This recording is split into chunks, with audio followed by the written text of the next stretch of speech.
त्या ठिकाणी महाराष्ट्र शासन महसूल विभाग, मुख्यमंत्री बळीराजा शेत पाणंदरस्ता योजना या माध्यमातून संपूर्ण तालुक्यातील अधिकारी वर्ग, व्यासपीठावरचे सर्व आदरणीय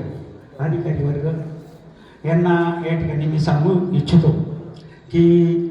आमचे जैदवाडी ग्रामस्थच्या वतीनं मी या ठिकाणी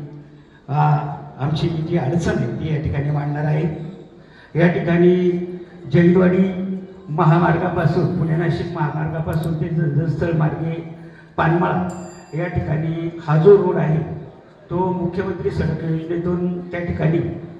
4.5 किलोमीटरचं काम सिमेंटी कॉन्क्रिटीकरणाचं त्या ठिकाणी पूर्ण झालेलं आहे। परंतु महामार्गापासून अर्धा किलोमीटर भागामधला जो रस्ता आहे तो आंबेगाव तालुका आणि खेड तालुक्याच्या शिवेवरून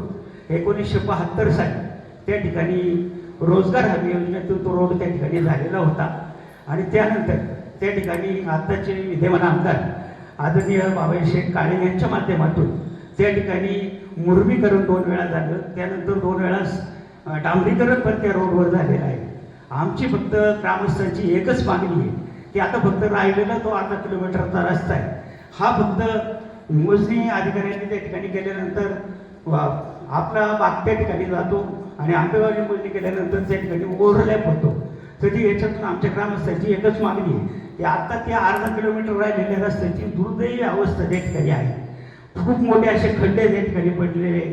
सर्व अधिकारी वर्गाने त्या ठिकाणी येऊन पाहणी पण केलेली आहे। आमची फक्त एकच समस्या आहे, आता त्या ठिकाणी जर जैदवाडीमध्ये काही अडचण झाली तर त्या ठिकाणी ॲम्ब्युलन्स सुद्धा त्या ठिकाणी जाऊ शकत नाही, एवढी वाईट अवस्था आहे। त्यामुळं अधिकारी वर्गाला माझी कळकळीची आणि हात जोडून त्या ठिकाणी विनंती